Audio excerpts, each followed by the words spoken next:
Hey guys welcome back to my another vlog. તો અત્યારે અમે જઈ રહ્યા છીએ મસવાણી માતાએ અને કનિજથી રસ્તો અમે અલગ ટ્રાય કર્યો છે. સૌરભભાઈ પારેખ અને અશ્વિનભાઈ છે, પાસે કેવલભાઈ આવી રહ્યા છે. રસ્તો બહુ ડિફિકલ્ટ હતો એટલે થોડુંક ઉતરવામાં તકલીફ પડી છે. જોઈએ મસવાણી માતાએ દર્શન કરાવું તમને. બન્યા રહો વ્લોગમાં, લાઈક શેર અને સબસ્ક્રાઈબ કરો જલ્દી ફટાફટ, તો જ મજા આવે. હજુ આપણે એક વર્ષો પછી કંઈક લાવવાનું છે તમારી પર. ઓકે, મળીએ આગળ. હા જોઈ લો.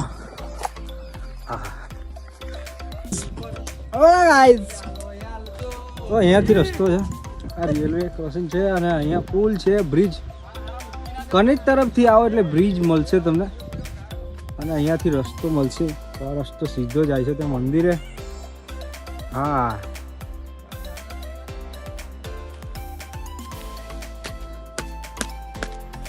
આવી રીતે કંઈક સીડીઓ છે યાર, તો સીડીઓ પર ચડી જાય ને છે. જેવા ચડશે એવા રેલવે ફાટક તમને નજર આવી જશે.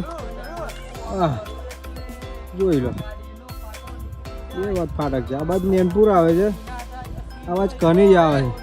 કનિજથી આવશો તો આ બ્રિજ પર થઈને આવવું પડશે. નેનપુર તરફથી આવવું પડશે તો ઓલી સાઈડ નેનપુર બાજુ જઈને ગાડી તમારી ઠેકાઈ જશે મંદિરે. ચલો. નમસ્કાર મિત્રો, આ છે મસવાણી માતાનું મંદિર અહીંયા.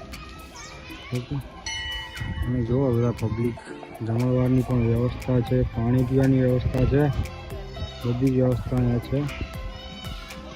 અને અહીંયાથી બીજો એક નેનપુરનો રસ્તો આવી રહ્યો છે.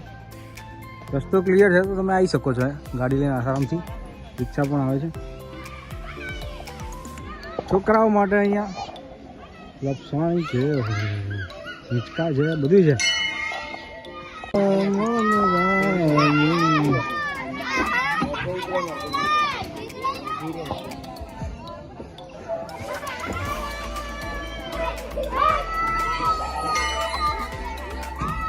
બીજી એક મંત્રી માતાનું મંદિર છે.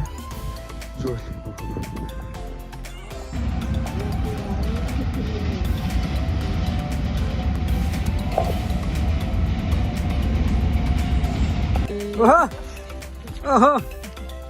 હવે થોડીક રીલ્સ ઉતરશે, થોડાક ફોટા પડશે. દર્શન કરી લીધા છે.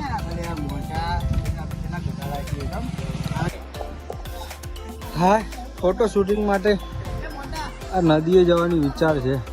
અહીંયા આગળ અહીંયા ઉતરવાની જગ્યા નહીં.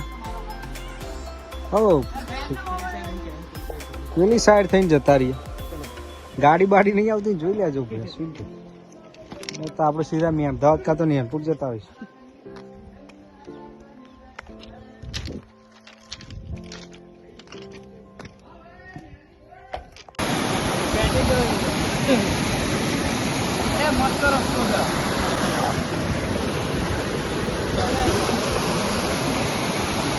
જો ફોટા માટે કેટલું રિસ્કી છે. ઉપર બ્રિજ છે, ફોટા પાડવા આવ્યા છે, અમને ફોટા નહીં હતું. બોલો શું કહેવું? જોઈ લો.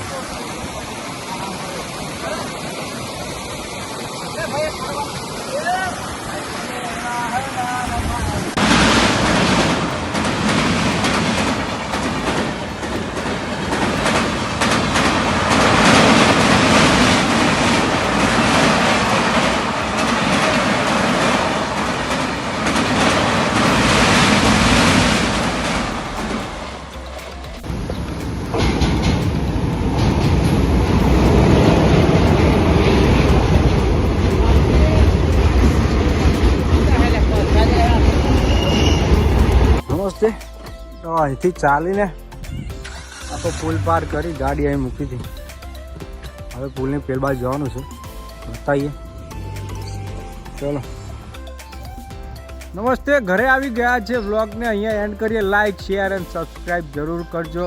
ગુડ બાય, જય માતાજી, જય મસવાણી, ટાટા, ટેક કેર.